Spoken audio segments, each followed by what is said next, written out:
Welcome in, folks. It is Friday, and this is the best in paranormal talk radio. This is Beyond the Darkness. I'm Tim Dennison for Dave Schrader, and we are creeping along to the weekend. I want to remind everybody that my weekend, no, is not over. I will be on KNSI Radio tomorrow, not doing anything paranormal, just kind of helping you through your Saturday morning. I'll be doing a news block tomorrow and anchoring the news block. So if you're running the kids around to different sporting events and whatnot, and you just want to hear my cheery voice, tell you about the weather, the sports, and what happened in your overnight or what happened on Friday night, and you want to listen to something out of Minnesota, I'll be on KNSIRadio.com.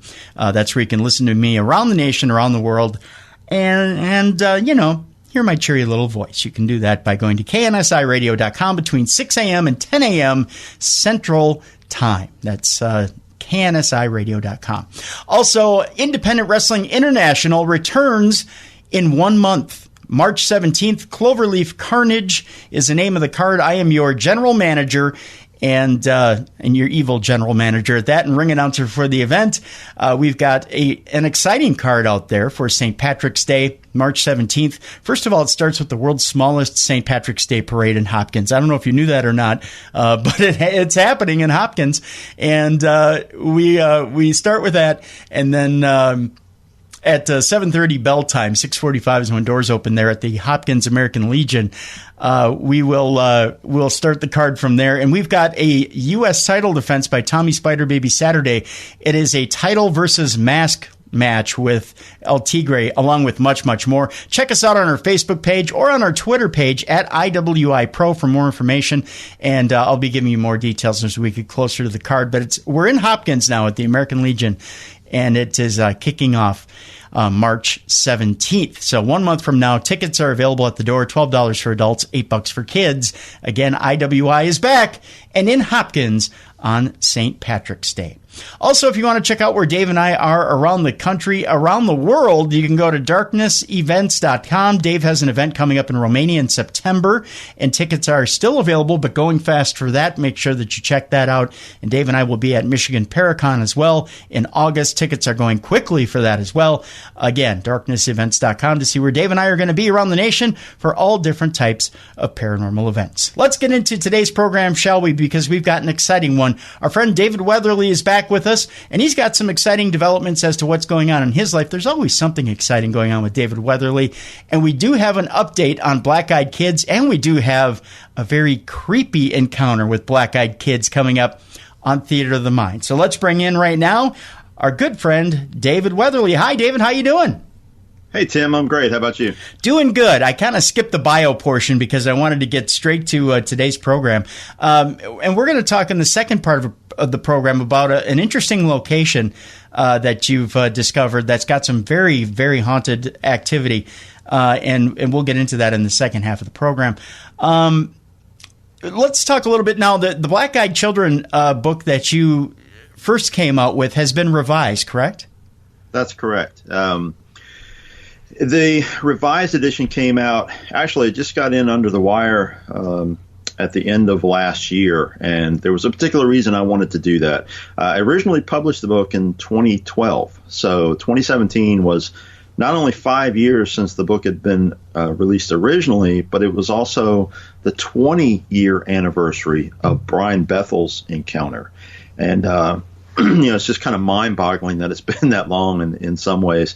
His account is probably the most iconic of Black-Eyed Kid encounters. If anybody's heard of the phenomena, the odds are they've heard at least of that encounter, because he kind of started the modern wave of these sightings, so to speak. And the revised edition of the book, it has a couple of new things. It has a new cover by artist Sam Sharon, who just really knocked it out of the park with this one. It's go on and at least look at the image. It's some creepy kids standing at the door waiting to get in, and kind of gives you the chills when you see it.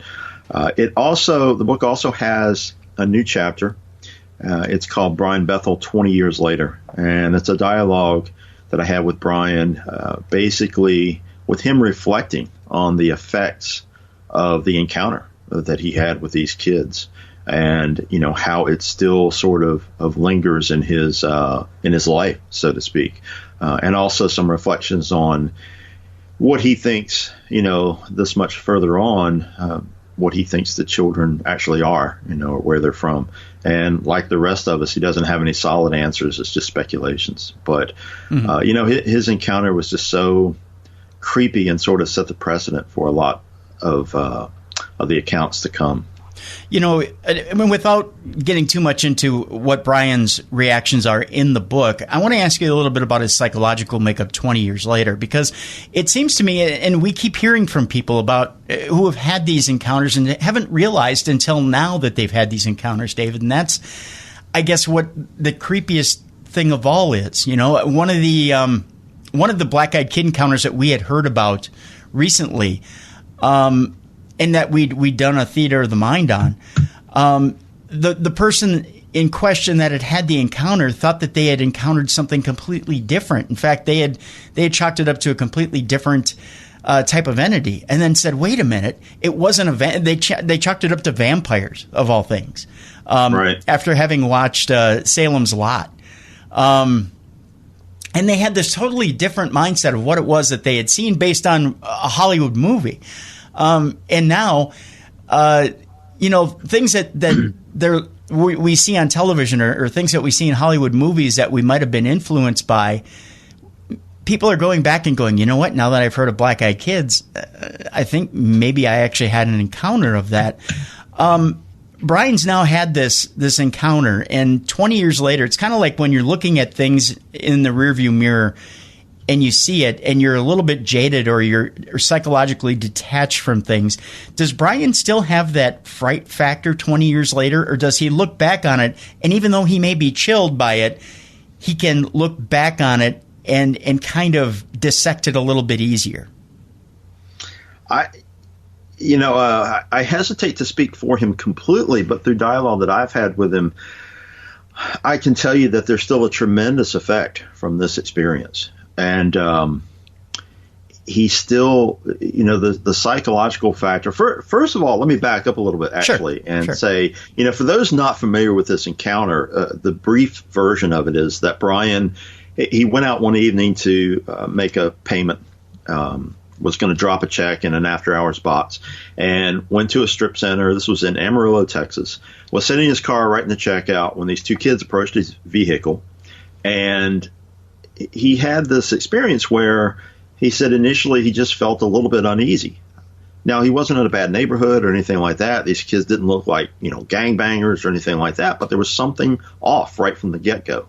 And this is actually where the beginning, I think, of the psychological component comes in these experiences, because almost universally the people I speak to who have these encounters, they talk about these three stages. The initial stage of just feeling somewhat uneasy, which rapidly develops into nervousness, and that's right when the flight impulse is starting to kick in.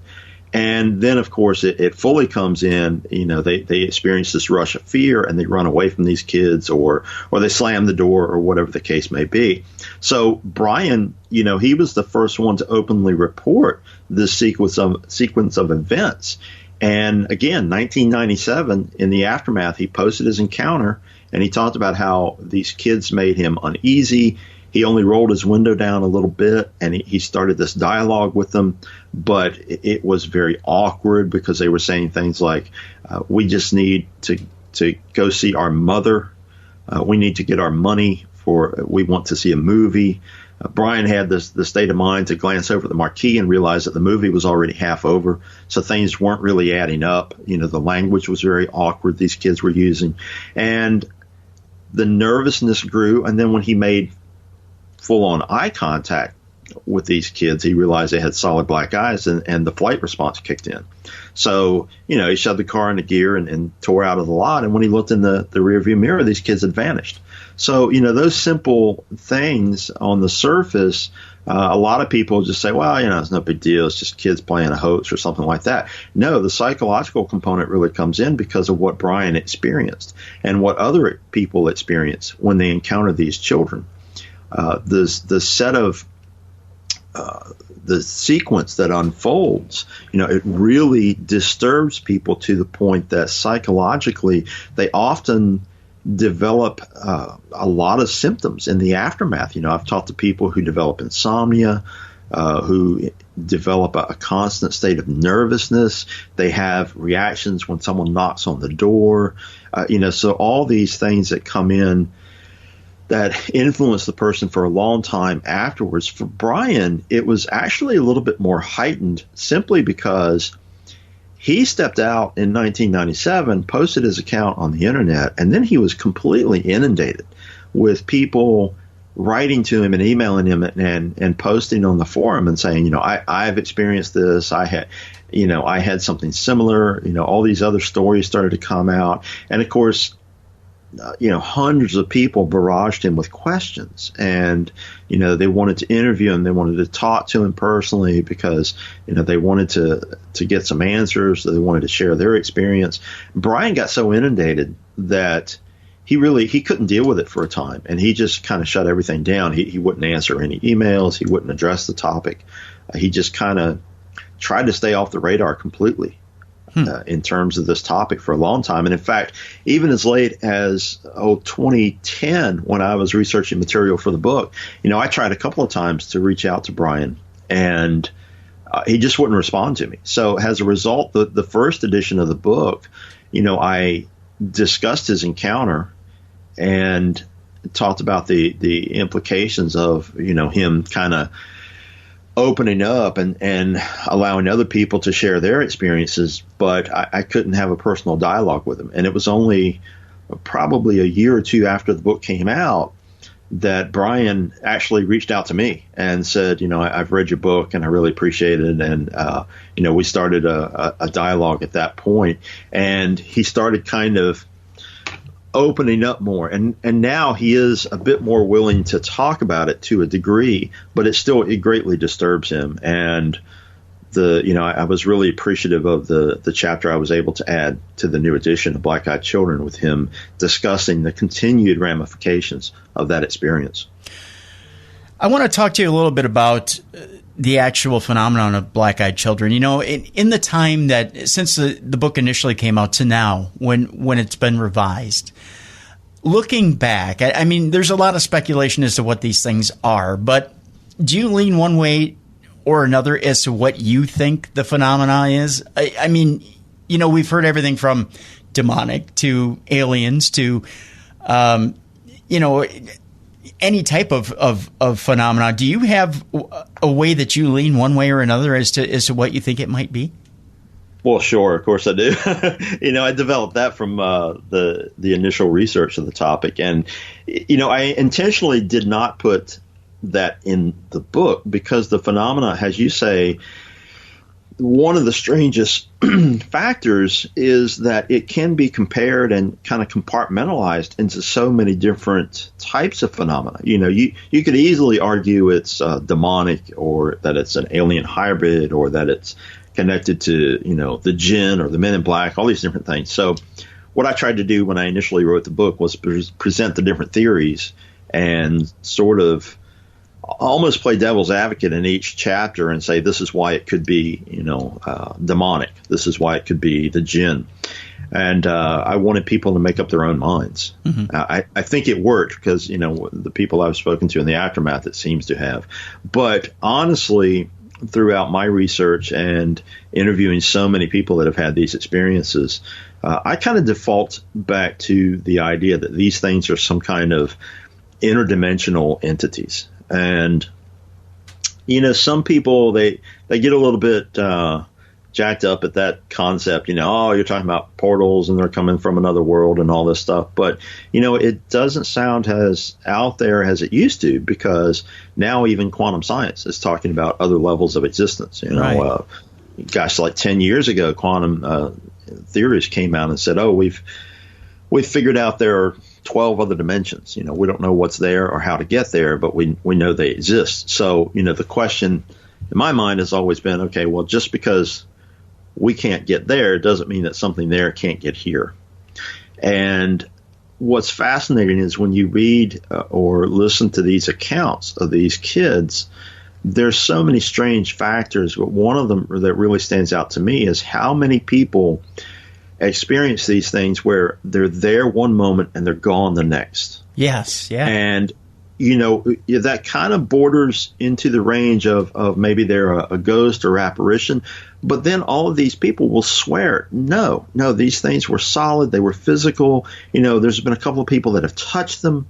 There's too many components that take it away from the ghostly realm and, focus on these being some kind of physical beings. And, we're not talking about people that have out and had a few drinks or something. I mean, we're talking about military personnel, law enforcement officers, trained observers who, take their eyes off these kids for, a matter of seconds, and then they're gone. And that's always been one of the most fascinating components of these encounters to me. One of the other things, too, that always seems to get me, and I don't know why it gets me, even in today's theater of the mind, there's the mention of they're in a space 1 second and boom, they're right on top of you the next. And it seems like every story I hear, there's the talk of how quickly they move. Yet when you hear talk of a ghost or a ghostly apparition, it doesn't seem to move like from here to there, bing bang. It floats across the room, or it approaches you slowly, or the apparition just kind of materializes in front of you. It has a slower moving feel to it, whereas it seems like these things follow you across town quickly, or they're on top of you, like it's popping from one portal to the next, or it's just kind of apporting in front of you. And it gives that feel that that this thing is just popping out of nowhere, or it knows where you're going to be before you're going to get there. Not in it's reading your mind type of thing, but maybe it does have some sort of a feel over time and space. Like, we've seen this movie before. We know where you're going. We're just going to meet you at that place. Right. Yeah. And that is a very disturbing component, and as you say, if someone experiences seeing an apparition, whether it's the ghost of a deceased relative or, some other phantom from the past, there's still sort of a human component, isn't there? Because, we're talking about someone we either recognize or think we recognize, or, someone that makes sense psychologically to the place we're in. If we're on a Civil War battlefield and we see what appears to be the phantom of a soldier, from the Civil War, then it kind of makes sense. And, even for non-believers, they kind of focus on, oh my gosh, well, this looks like a soldier, So again, there's that human component. And even when they move, while they might appear to float or something, there's something human about the entire nature of the thing. And for these encounters with these black-eyed children, it's sort of the opposite. People are seeing something that appears human, appears to be a child, but it just isn't. And in fact, we were talking earlier about the psychology, and another one of the fascinating components to these things for me is that I constantly hear people talk about this inner battle that they experience when these kids show up. And they have to try to deal with what appears to be a child asking for help, yet all the individuals warning signs are kind of going off. Mm-hmm. So what happens is you get this inner psychological battle because, as adults, we're basically hardwired to help a child. Right. If you're out in the street and a kid says, Mister, I need help, I'm lost or something like that, your natural inclination is going to be to do something, whether it's to try to do it yourself or to call a police officer or whatever. But these people who experience these kids, they're having this situation where the kid is saying something akin to needing help. I want to come in and watch television or bizarre things that are requests but don't necessarily make any logical sense. And then there's this inner battle going on because, one guy told me when he experienced these kids, they were asking, they wanted to use the telephone or something. And he was talking about how, the hair on the back of his neck went up and he felt, like all of these things. He just felt really, all the alarms were going off and he felt really disturbed because here's what appears to be a kid in front of him asking for help, but he's freaking out because, he feels like he's in danger. And that's a weird psychological dynamic that gets created for these victims of these encounters. Now, let me play devil's advocate, literally or figuratively, I guess, with you here, David. You're going to have people who, and I know I'm going to have listeners who will throw this back at me as well, who will say, well, let's make the argument for demonic, because you do have people who argue that, with some of these sightings or encounters, you do have that rotten meat smell, or you do have the appearance of the demonic or the whole, they need to be invited in order to be, in order to take hold of you. There's certain rules that would suggest that there's a demonic element to the black-eyed kids. In your opinion, why aren't these things demonic? Oh, I didn't necessarily say they weren't. Okay. I think we get into the semantics of, what defines demonic and what defines an interdimensional entity. I mean, what if, the common understanding of something demonic is in reality something that's coming from another dimension, another level of existence. So, I think that the argument for the demonic actually is a very good one. I know a lot of people, the two most popular theories for these things, hands down, are that they are either something demonic or that they're some kind of alien hybrid. Mm-hmm. And while the arguments are interesting for alien hybrids, I don't buy into that hypothesis. I lean much more towards the demonic realm in terms of identifying what these things are, but I really go into the interdimensional entity. Deesn't mean that the two are exclusive. Now, what's interesting is that, as you pointed out, you get into the, quote, rules of demonology, so to speak, and we find a few interesting things. One, that, the demonic purportedly can never take complete human form. Something has to be misshapen or right. Mangled, so it might be a hand or a foot. Why wouldn't it be the eyes? Right. And, then you get into this concept that demons can't enter without some kind of invitation. And that's always the primary thing that occurs in these encounters. These kids, they want to be invited inside, whether it's inside a home or a business or a vehicle.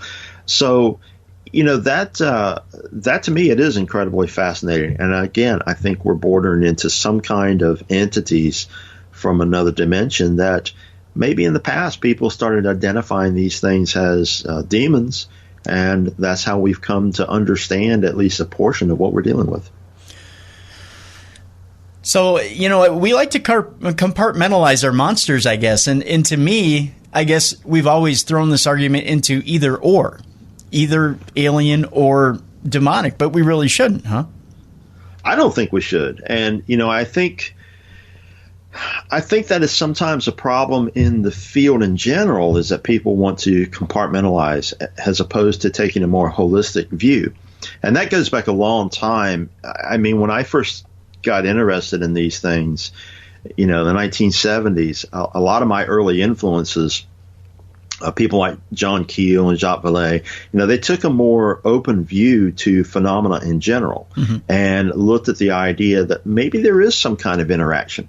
But what happened was over the years, all these organizations sprang up and different groups that focus on particular phenomena. And you get this dynamic where, if someone calls in and they want to report that they saw a UFO, and, oh, by the way, we also saw a Bigfoot. You know how worked up that gets organizations like MUFON and the Bigfoot groups? Oh, my God. Because MUFON will start to listen and they'll say, no, we'll just deal with UFOs. You need to call the Sasquatch people, And the Bigfoot people will say, no, we don't wear tinfoil hats. We're looking for a physical creature. You need to go call the UFO people. So as a result, there are all these accounts that talk about different types of encounters at the same time. And a lot of researchers get really worked up by that because, as you say, people want to compartmentalize. They want to isolate. And I think that in general, we're dealing with a wide range of phenomena that we don't understand. And we need to be open to the idea that maybe some of this phenomena somehow works with each other or interacts or something. And, it doesn't mean that UFOs are dropping off Sasquatches around the country. What it means is that, we need to look at the idea that, maybe there are places in this country or around the world that have a high concentration of strange things happening for a reason, whether it's geological or geomagnetic or whatever. So, I think with any phenomena, really it's important to look at different possibilities and be more open-minded as to what the explanation is. That's how we're going to get some answers. You brought something up interesting just a few minutes ago, and I want to throw this at you, or revisit it for a minute. You said something about you didn't think that these black-eyed kids were alien hybrids, and I guess I want to explore that for a minute with you. What do you think alien hybrids would be if we ran across one?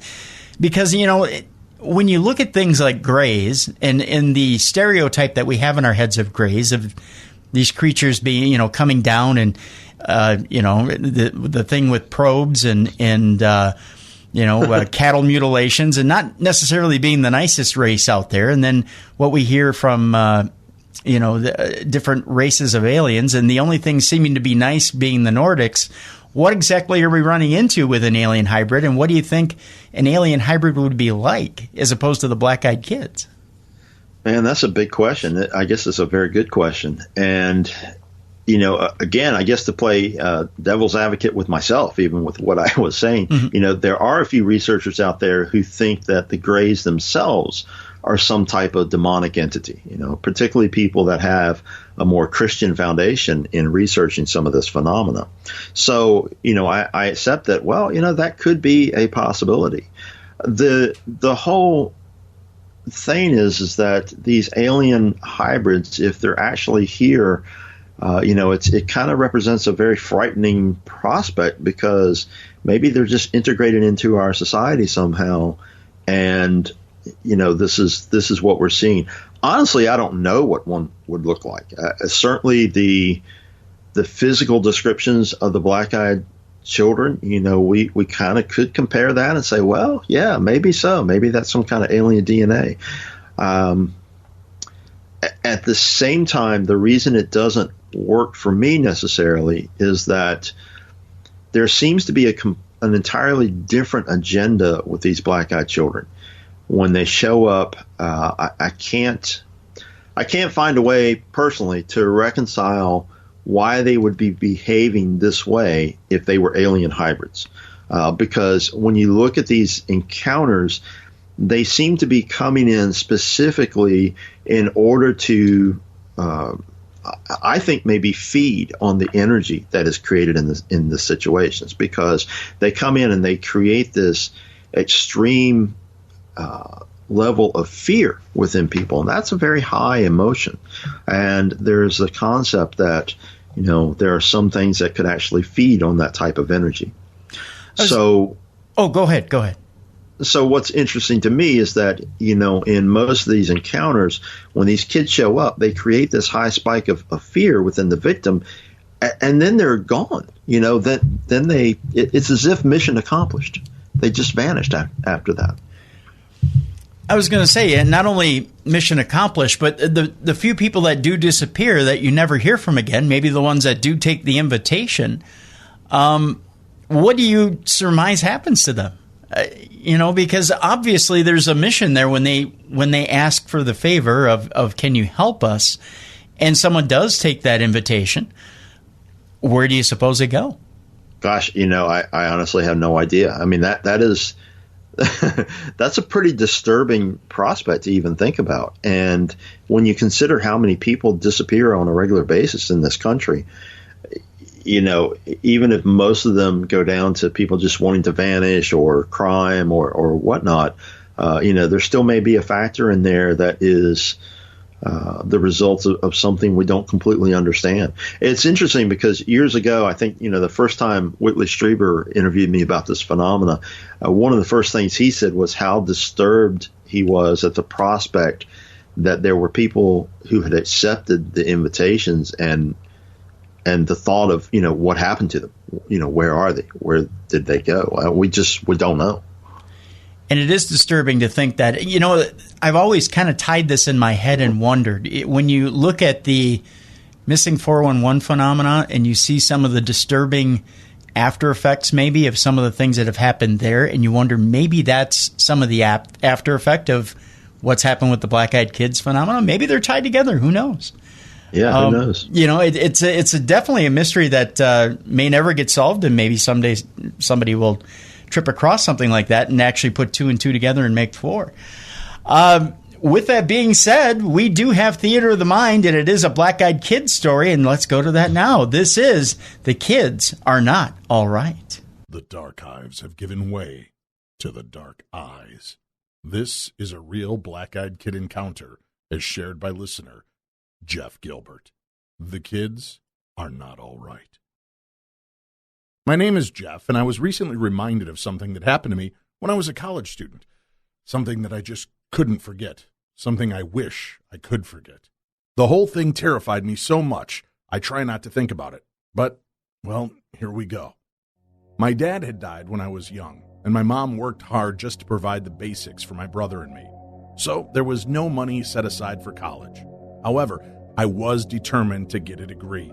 I had good grades and received some scholarships, but I still had to work 2 jobs while I was in college just to meet expenses. One of my jobs was at a local little movie theater. It was a small private theater that showed older movies, offered cheap ticket prices, lower cost snacks, you know what I mean. I not only was the projectionist, but I also had to clean the theater after every final show. I was always alone when I did this, since the person who sold tickets and snacks was allowed to leave in the last 15 minutes of whatever movie was showing. One night, after the late show, I rewound the last movie reel and headed down to start cleaning up the spilled popcorn, drinks, wrappers, and other junk that were left under the seats. When I put the bright overhead lights on, I was startled to see 2 people were still sitting in the front row. "Hey there!" I called. "Time to go home! Last show!" I started sweeping the top row, expecting they would get up and go. But after a minute or so, I noticed they hadn't moved. I couldn't really see them very well, but they looked like they were youngish teenage kids. They had their heads together like they were whispering to each other. "Time to go!" I called again, starting to get a creepy feeling. I bent down to pick up a soda cup, and suddenly, the creepy feeling got worse. I stood up and was shocked to find the 2 kids standing right behind me. They had gotten from the bottom row to the top row really fast, without making any sound. I think I cried out in surprise. I don't really remember. I definitely felt a tingle of fear tighten all the way up my back. I realized how big and empty this theater was, and remembered I had left my phone in my coat pocket, up in the projector area. Here were these 2 kids standing in the row of seats with me. They kept their heads down. The younger one, a boy, was wearing a hoodie, and the other, the older one, was a girl who had a black winter hat pulled over low on her brow. Then the girl spoke. "Can you give us a ride?" she said. Our mom doesn't know where we are and we need a ride. They still kept their heads down, not really looking at me. There was something definitely off about these two, and my heart was beating really fast, and not in a good way. No, sorry, I said, trying to be polite. But even though I wanted to shove them away or pee my pants or something, I kept speaking. I have to finish cleaning up here. Then they took a step closer. Please. The girl said again. Please. We don't have a taxi and we're scared. The oddness of what she said hit me. It just was a weird thing to say, and I was about to say no again. But then I suddenly started thinking I really should help them out. It was as if something in my head was saying, go ahead, help them, it'll be okay. They both took another step closer to me. Feeling them so close snapped me out of thinking I should help them. No, I said sternly, backing away down the aisle, trying not to trip in the tight space. I swear I was holding the broom out in front of me like some kind of sword. No, you have to go. I have work to do. I got to the end of the row and hurried up the aisle. I wanted to get the hell out of there, so I ran into the projection booth and shut the door. When I looked out through the window into the theater, there was no sign of them. They were just gone. It took me a while to get the nerve to go back out into the theater. I was afraid they would be waiting outside the projection room door. I wanted to call my roommate, but it was after 1 a.m., and I didn't want to wake him up and piss him off. I finished cleaning as fast as I could, and I locked up. I had to walk about a block to my car, and it was not the best neighborhood. So I walked down the middle of the street, looking left and right and listening for anything strange. Just as I got to my car, I happened to glance back down toward the theater. That's when I saw them, standing under a streetlight, the two kids. I got into my car as fast as I could, and I locked the door. I was just about to pull away when they were suddenly at my driver's side window. They were just kind of hanging their heads, not really looking at me. Please. The girl said again. Please, we're lost and my brother's hungry. Just then, they both looked up. They stared me directly in the eyes for the first time. That's when I saw their eyes were totally black. I mean, no eye whites at all. Their whole eyes were totally black. I just yelled, "No!" and I took off out of there. When I turned the corner to head out of the highway, I looked back, but there they were, still standing right where I left them, looking after the car. It took about 20 minutes to get back to my apartment. When I got there, I hurried inside, locked the door. My roommate was asleep, but I was too freaked out to sleep, so I sat up and played a video game for a little while. I had been playing for about 10 minutes when I heard a knock on the front door. It was 3 slow, solid knocks. I immediately got that creepy feeling again. I normally would just open up the door, but at that time of night, and after everything else that had happened, I decided to peek out from behind the living room shade. It was them, the boy and the girl. All I could think was, how did they know where I live? How the hell did they get here so fast? The room I was in was dark, and I had not made a single noise. But even so, they both looked straight up at me. Again, I saw those dark, black, inky eyes. "Let us in," they both said together. "Let us in." I think I must have let out some pretty bad language, and I ran into my roommate. He did not want to wake up, let me tell you that. I finally got him up and told him there were some creepy kids outside who wanted to come in. Just tell him to get lost, he mumbled, starting to go back to sleep. "No, you have to come," I said.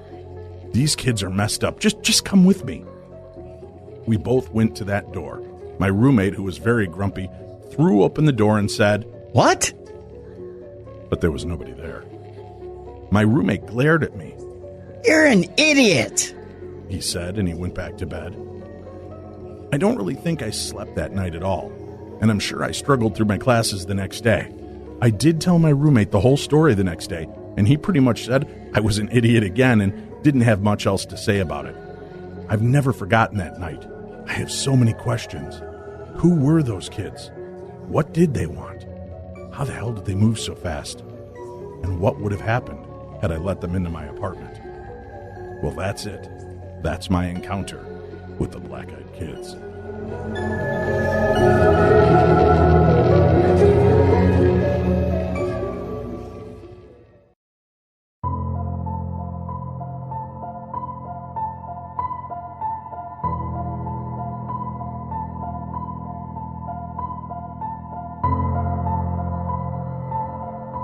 Beyond the darkness. Welcome back to the best in paranormal talk radio, Darkness Radio. I'm Tim Dennis in for Dave Schrader. Our guest is David Weatherly, and we are having a fascinating conversation, folks. Black-Eyed Kids in the first part of the program. Now, in this part of the program, David has a brand new DVD that is set to come out shortly. It is called The Haunting of Sweet Springs, Weird West Virginia. And David, you along with Dave Spinks have found a place in West Virginia, and I'm going to let you take over from here about talking about Sweet Springs. What exactly is Sweet Springs, and how did you come across it? Well, this was an investigation conducted by Society of the Supernatural. It's a group that I co-founded with Dave Spinks. And Dave is a West Virginia native, so he spends a lot of time digging into the history of West Virginia and its hauntings and so forth. And he had learned about this place quite some time ago.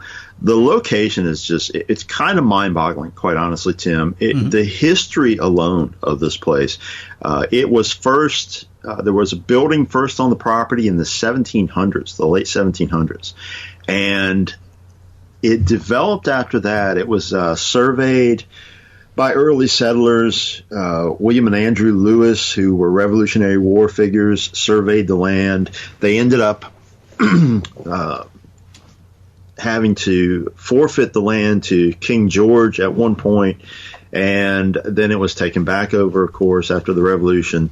By the early 1800s, they started building structures on the property. Now, the first structures that were there in the late 1700s and early 1800s were buildings that served as both a jail and a circuit court for the area.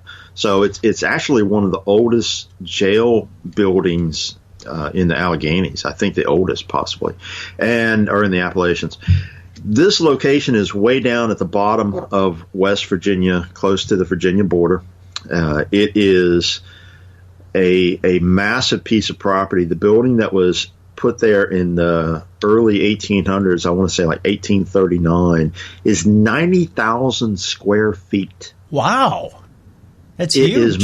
It is massive. It was built as a resort. It was called Sweet Springs Resort, and it sprang up because there are all of these locations in West Virginia that have these healing springs, as they used to call them.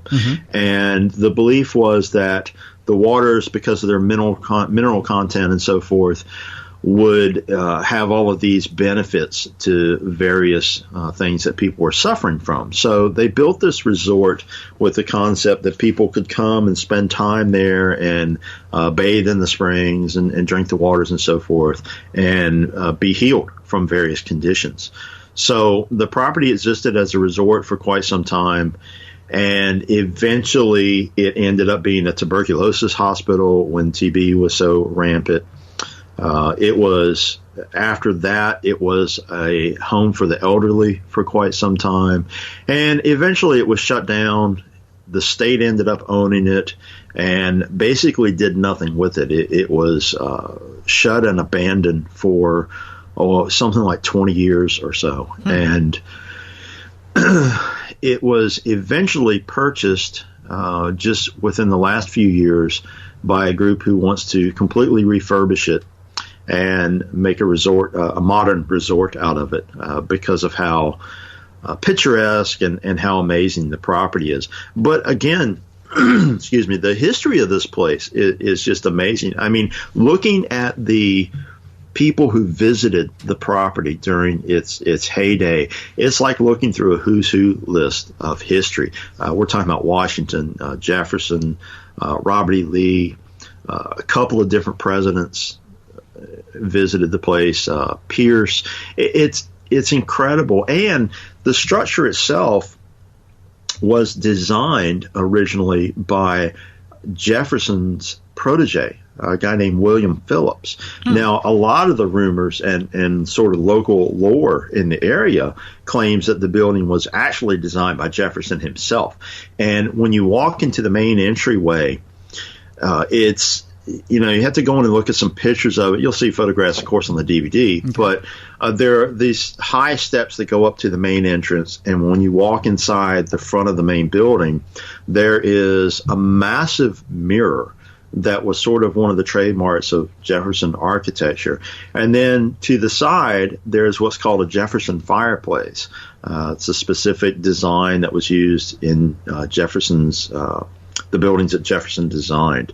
So, you get into this location, and the history itself, again, is just fascinating. There's a whole legend that Thomas Jefferson's African-American mistress came to the property to give birth. It just it kind of goes on in terms of that type of lore. So did this building at any time become a historical landmark, taken over by a historical society? Was anything like that done with this building? Not really. They've tried to do different things there over the years. A couple of people attempted to purchase a property. Somebody at one point wanted to buy it and make it a water bottling plant. Crazy things like that. Why it wasn't designated to be preserved as an historical site, I'm not completely sure. I think that part of the reason is it's such a massive complex, and the upkeep and the money required to refurbish it alone, is kind of mind-boggling. I know that the people who purchased the property, they're really gearing towards historical recognition of it and making it, something that's functional, but also pays tribute to it as a historical site. So I don't know how extensive the renovations are going to be. We spent a lot of time there. We were there for several days and nights investigating the place, and we actually stayed on the property. But of course, a lot of it, because it's an older building, there's areas that have asbestos and, all these things like this that need to be cleaned up. Yeah. And, there's, of course, over the years, birds have gotten in and bats and things like that. So there's a lot of work to be done, but an amazing, amazing location. It really is. You would think with the amount of space there, 90,000 square feet, and with the architecture that was there, mind you, most of the mental institutions had gone away in the 80s, but that there would be, as you put it, there had been a health and wellness center at one time, that someone that was more well-to-do would have picked the building up for just pennies and turned it into some sort of resort.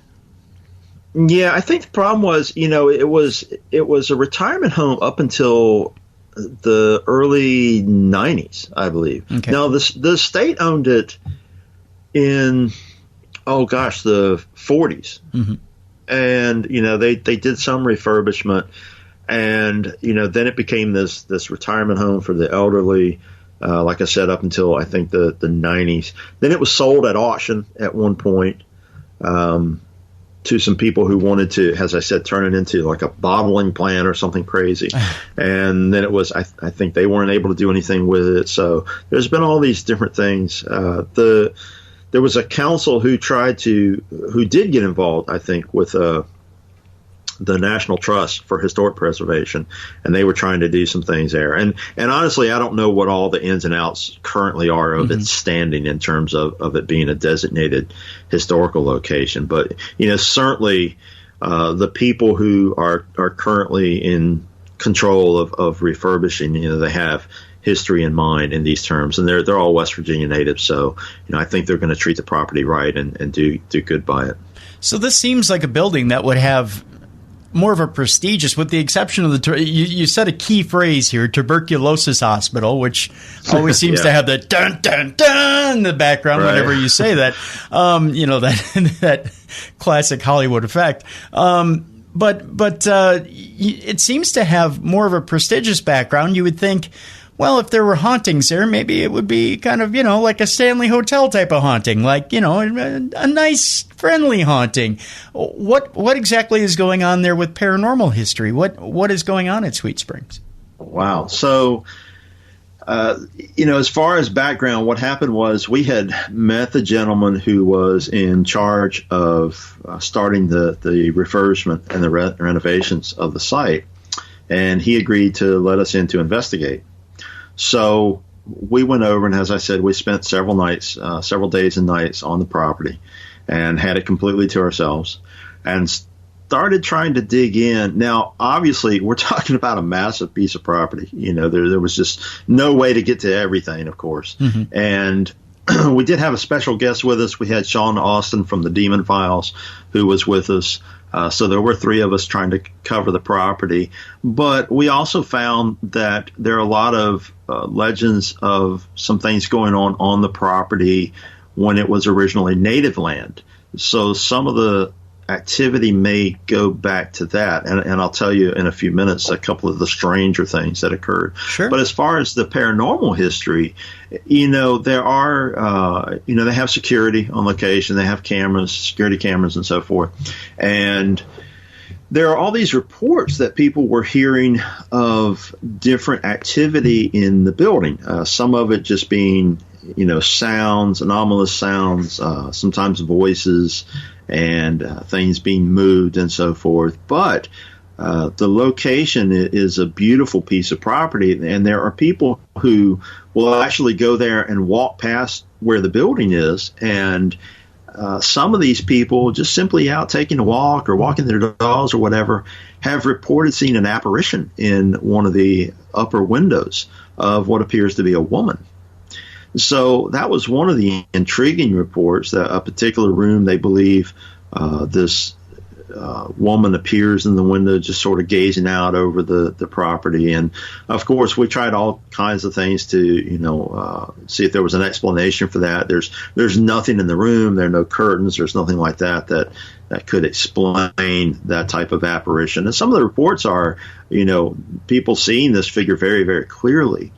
It's a woman in period dress, and they think that maybe she's someone who passed away in that room. There are some strange things that the security people have seen on video. In fact, they allowed us to use a particular clip that you'll see in the DVD that they caught with one of their security cameras of something odd in a hallway. And there are some other strange things there too, what people report as sounding like an animal in some of the areas. So it was an intriguing location for us, because the only reports basically are from a few security people and just some of the people in the area that have gone past the building, and of course a lot of legends and lore that surround the place, because it's been unoccupied for so long and it was closed down for so long. And there's a couple of rumors out there, because during the period it was abandoned, of course, you have people who don't really care about the rules, and they've broken there over time and tried to do things. Right. So there's a few scattered stories from some of those out there. But we had some pretty intense experiences in the place. We really did. What's interesting about a building that size, and the one thing I start thinking about too is I take it there's a lot of heavy materials that the building was built with as well. There's got to be a fair amount of marble, concrete, and with a building that size, it's got to be quite cavernous. Were you worried about, especially when you go to do sonic work, EVP work, that you're picking up a lot of vibration, or you're picking up a lot of echo? You're picking up things from down the hall that may be traveling, that may be just false positives? Yeah, we try to account for that. And, as a result, we tried to focus on some of the areas that we could control the environment a bit more, quite honestly. Now, we did do some work. One of the outbuildings, first of all, most of the buildings are brick because of the time period. Mm-hmm. And we tried to do some work at one of the locations outside, because there's actually an area looking down from the front of the main complex, there is a pond, and then there's another area that is bricked off, and it was an area where they had one of the actual springs is there in a pool, and people would go down and swim in there. And there's these brick archways that sort of lead into the area, and then there's a small building in the back that is rather decayed, where they used to have showers and changing rooms and so forth. But we even had some strange anomalies down there around the water, and voices coming across that were talking about people drowning and so forth. Now, we're talking about a site with a very, very long history, so obviously there have been some deaths there, even aside from the tuberculosis sanitarium period. So that was sort of intriguing. But then inside the main structure, we tried to focus on a few of the locations that we felt were both historically relevant and also had, at least some reports or some indications of having activity. So we did a lot of work in the main entryway where the Jefferson mirror and fireplace are, and that was a little bit more controlled. There are hallways that go off of that main place, but we did some work there. We obviously did some sessions in the room where the apparition had been reported, and the upper hallways, which turned out to be really strange. But yeah, absolutely, you have to be careful. We have such a range of equipment that we try to adjust to the conditions and utilize what we know is going to work in terms of hopefully getting evidence in those situations. Understandable. You mentioned the pool and the water out back. I got to ask you your theory on water as a source for spirits. I know a lot of people believe that when you have that source of running water, not only the demonology theory of not only it being good to bind spirits or bind an evil spirit with that running water, but also having things like bodies of water or even limestone or different energetic sources being probably what's a good way to put this? A good battery for spirits to get their energy to stay around, to be more active. Do you feel like Sweet Springs might have had a lot of those factors there? Oh, absolutely. What type of factors? And I subscribe to that theory because, I've been in so many locations that had high levels of activity, and you often find some of those key components, whether it's a limestone foundation or, a lot of quartz in the land or running water. And, this is something that, of course, we don't completely understand scientifically at this point, but it certainly seems to indicate that there's something about some of these properties that are conducive to the activity, whether it's causing a residual recording to play back easier because there's limestone in the foundation, or whether it's a conscious entity that is somehow utilizing the flow of water to move its own energy. It's, those are all fascinating theories, and all we can do is continue to collect data and look at those situations. But certainly there are a lot of dynamics at the Sweet Springs location. And of course, again, and we're not talking about native burial land. Let me be clear about that, because that's the old cliche, Right. Of course, most of the land in this country, all land in this country was originally native owned. And some of these locations, I think, if you start digging into some of the native history in the region, you can find some interesting things. Now, I've only found a couple of scattered things about that particular location in terms of Native American history. But I know from other experiences, I've found places where, for instance, there was high activity, and maybe the natives of the region considered that a taboo area, because even they said there was something weird or strange that happened on the property. So, I think there's likely something going on this location in West Virginia. So are you talking an area of physical conflict or spiritual conflict when it comes to Native Americans? Sometimes both.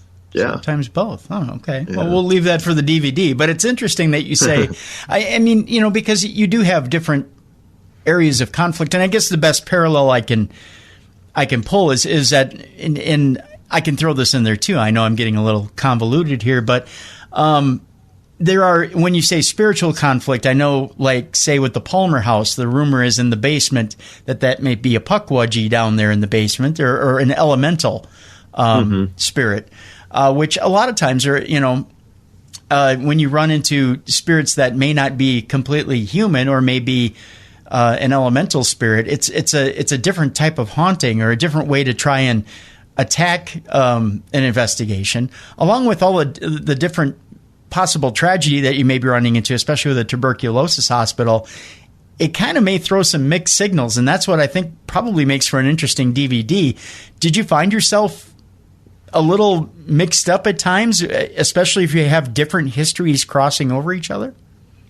At that location, in some ways, we had those experiences. It was really fascinating. And as much as you try to go into a location without a predetermined sense of what's going to happen, it's often difficult. When you step into a place like this that has such a rich history, you can't help but think about the historical figures, for instance, that have stepped over the location that you're standing in. You're maybe walking in the footsteps of Thomas Jefferson or something. So, that's always in the back of your mind, and you're thinking, okay, well, what's going to come up? Is there going to be, indications of that, or, phantoms from that, or that period, or what?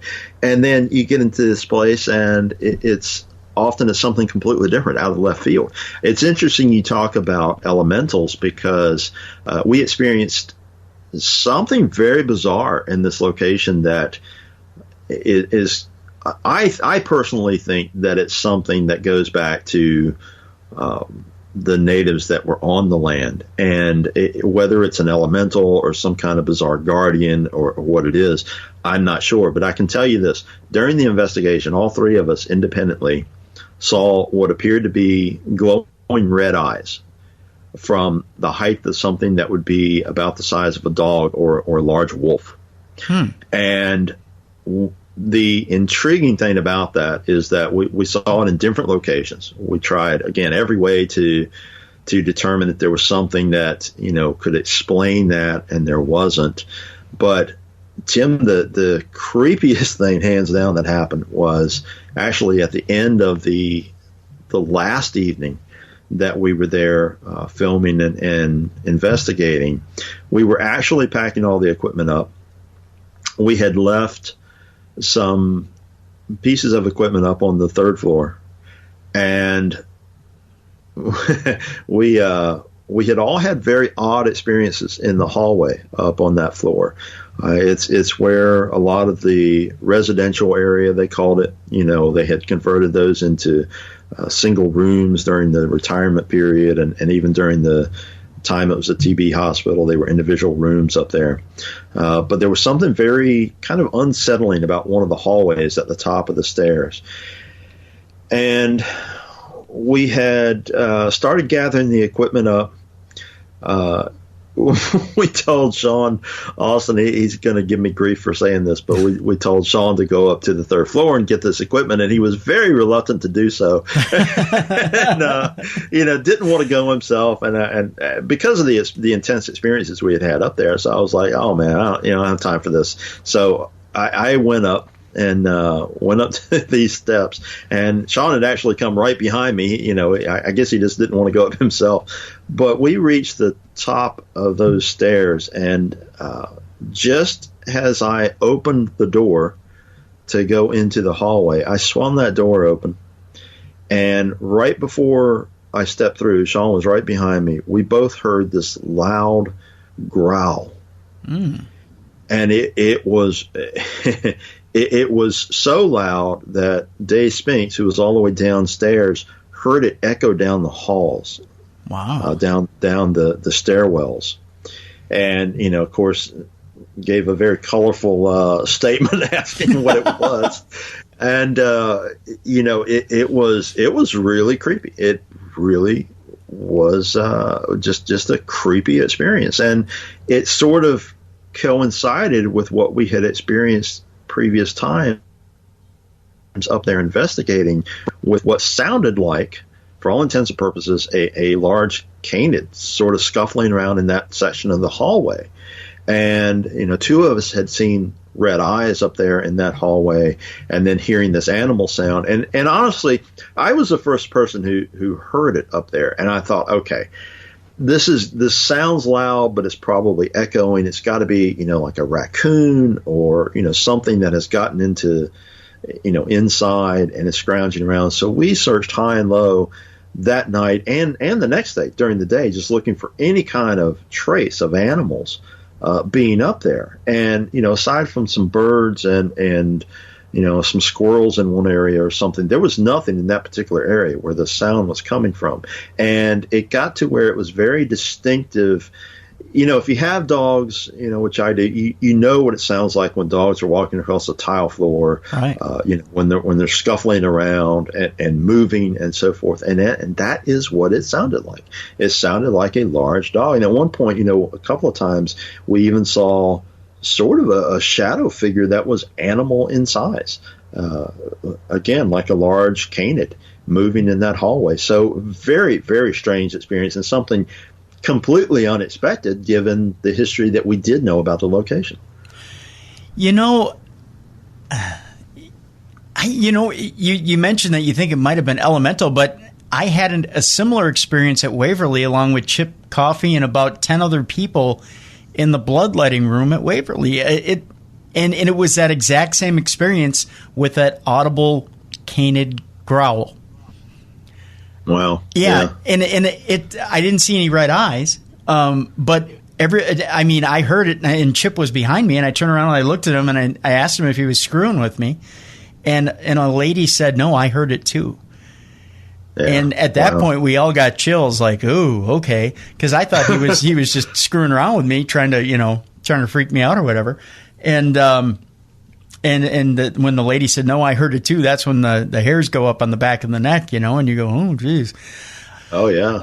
But at that point, you question, what was it exactly that I just heard? And then, of course, at that point, like you said, you look around, you start looking for small animals, or you start looking for other things that potentially might have got in. But yeah, at that point, you start asking, what did I just hear? And what type of creature could it be? And if it is from the other side, what type of creature am I hearing? That's a good question. Especially when you're dealing with a building that has multiple hauntings and has had multiple histories that are stacked one on top of the other. I guess that leads to my next question, which is, as a seasoned investigator, when you're in a building like that, how do you separate one history from another in what you may be dealing with? Because I know sometimes you can't, but what is your reasoning of deduction when you have an experience like that? How do you start weeding out one from another as to what it is you just experienced? Well, I think that, first of all, you have to be conscious in a situation like that you are likely dealing with layers, layer upon layer of history, obviously, but potentially layer upon layer of the hauntings or the energy that's there that you're dealing with. So the best you can do really is to try to deal with that type of phenomena in an isolated sense, and you have to try to understand, first of all, collect the data and look at the experience and the information you gather from it and try to determine, okay, is there any logical connection here to anything that we know about that went on in the building? And if not, does this connect in any way to anything that could potentially be here? And when we're getting something like that, it's kind of, it's mind-boggling, it's fascinating, and it really confounds you to a degree, because you have to just think, what in the world? Obviously this is not a location that had a bunch of dogs running around for any reason. They didn't have dogs there during the time it was a TB hospital or anything like that. So, where in the world could this potentially come from? It's very difficult to determine. And that actually was one of the reasons I had sort of defaulted back to a potential connection to the Native American period on the land, because there was some talk about a guardian or protector spirit on that land that maybe was a type of canid, and that gets really intriguing for me. That is very intriguing. You know, one of the chapters that sits at that property at Sweet Springs that I guess to me is sad yet intriguing, which was the same for me at Waverly, is a tuberculosis hospital. And you know, it is a sad chapter, I guess, in our country's history at a lot of different locations. In Sweet Springs history, and I don't know how much you got to delve into the actual records of patients that would have been there, but were there some stories attached to the property that kind of made you either disheartened or maybe cringe a little bit as to, you know, that could have been attached to hauntings that you went, you know what, I don't know that I want to run into this haunting at this time, having to do with a patient that might have been sick there? Yeah, there wasn't anything particular like that in this location. And part of the reason is, of course, a large portion of the history of this place has been sort of lost or at least forgotten at this point. So until someone really digs in, it's going to take a lot of work and a lot of time for someone to dig into the physical history of that location. And, you know, honestly, it's like a lot of other historical buildings like that, Tim. We'll never know a lot of the stories that unfolded behind those doors just because, you know, due to the time period or whatever, it was never recorded or never talked about. So, you know, there wasn't, at least at this point, there hasn't been any particularly disturbing, you know, singular account or anything like that came out of that hospital that we know of. Now, we certainly had a lot of strange things coming across EVP, and you know we used some of the ghost boxes. We had strange things coming across those and other various pieces of equipment, and you know some of it was pretty fascinating. There's a whole story that actually is not. I don't think it made the cut on the DVD simply because it is very adult in nature. Oh, but let me just say that one of the female spirits that was communicating was very fond of Sean. Really? And well, he is quite the good-looking chap, I guess. Wanted to get much more familiar with him than she was already, and was making very lewd suggestions and. And of course, that was very entertaining for Dave Spinks and myself. You know, did he blush at all? Well, Sean has great reactions. I mean, he gets very shocked at these kind of things to a degree, and you know, gets the kind of what the, you know, response. But it was, man, we had such a good time investigating this place, and for Dave, being a West Virginia native, you know, this was sort of a dream location for him because he had tried years ago to get into it, and of course, when the state owned it, they wouldn't let anybody in to do something like that, and you know, there was just no chance. So it was a pretty incredible experience. And, of course, being the first team to go in there and conduct a full investigation, man, that was, you know, we were quite happy with that, too. And, of course, we live streamed some of the investigation on our YouTube channel. And, you know, as a result, I guess one of the television shows, you know, got wind of it and got themselves in there. Which, is, as far as I know, hasn't aired yet. But I was going to say that's the next. That's kind of the next frontier. Is now you're going to have television shows that are going to kind of storm the bridge there, and you're also going to have investigators that are going to want to know when they can get in there as well. Are you afraid that this is going to become a territory that's going to, I guess, get overrun and a little bit abused? I don't think it is, and I'll tell you why. I guess it's a board that controls what's going on with the property. And despite the fact that they had given us permission to conduct the investigation for a few days, purportedly a couple of the board members were not happy about some of the negative things that manifested during our investigation. So they got very upset about that and decided that there wouldn't be any more investigations in there. And, of course, you know, a television show comes calling and they say, well, we'll let them in there. So the show got in, but it's not I think it's going to stand for quite some time that we're the ones who did the most work in there and did the most thorough investigation at this point. And they're actively working to refurbish the site and get it opened again for the public. So until that time, I doubt that many people are going to be in there investigating, if anyone else.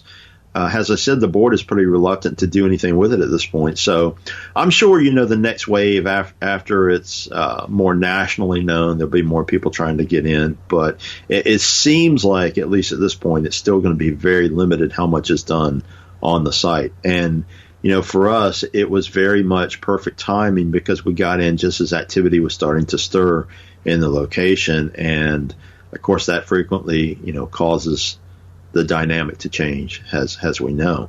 So perfect timing for us to do the location. And I'd like to readdress it someday, but we'll see what happens with the site. If they actually gather all the funds they need to completely refurbish it, then that alone could kick up a whole different level of activity. There's no telling. That's curious that they think that they can control ghosts and make it PR friendly. Oh yeah, right. I know. That boggles my mind, and they're not the first board to think that they can do that. That's the funny thing. Oh yeah. I know. And there was a couple things. There was an incident because there were three of us and we were trying to cover a lot of territory. There were times when we were doing solo sessions in different parts, and there was a whole segment where Dave Spinks was down in the main entryway near the Jefferson fireplace. We had set up a control center there one of the nights, and Sean and I were both in other areas of the building, and Spinks turned on a hack shack, and these voices started coming across telling him to use a Ouija board. Now, Dave is one of these people who's very opposed to anything related to the Ouija board, and it's both kind of creepy and, for me, a little bit entertaining that this whole dialogue unfolded with Spinks and this ghost box and this something arguing with him to use a Ouija board, and trying to convince him, come on, just use the board, use the Ouija board, and him arguing that he's not going to do it. And of course, he was pretty fascinated by it and was trying to get some answers, but also, of course, a little creeped out, because who knows what it is trying to get him to use a Ouija board. Yeah, so just trying to open the seventh level to hell. That's all. Yeah. Why not? I'll give you answers, but let's open up hell on earth first. Why not? Right. Yeah, sure. And of course, Dave wouldn't do it, right? No, he wouldn't do it. So. Chicken. So you got one pretty boy who didn't want to go upstairs and deal with the demons. You got another who didn't want to open the seventh layer of hell. Who are you investigating with, David? Jeez, you need a tougher crew, man. That's what it comes down to. Oh, you can't really get much of a tougher crew. I tell you, the places, particularly that Spinks and I have been in, we've been in a lot of places that other people have run out of. So, I don't really hesitate for things like that. I think the Ouija board is probably Spinks's one line in the sand he won't cross. He won't.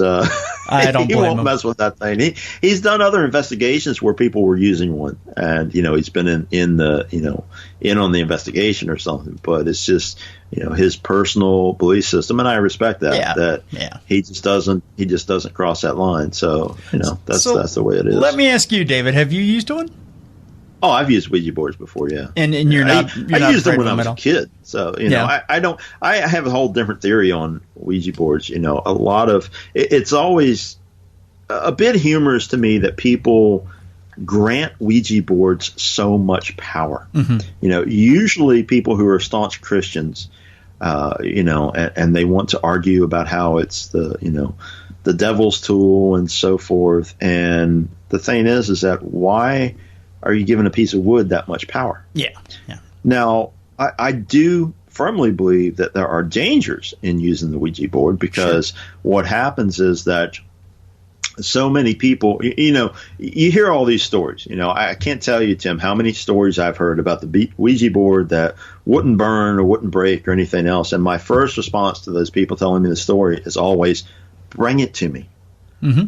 I want to see that board. I want to see that board. Yeah. Give it to me. I'll take it. And no one has yet to produce one of those for me. It's always a friend of a friend story, or I finally got rid of it, or something like that.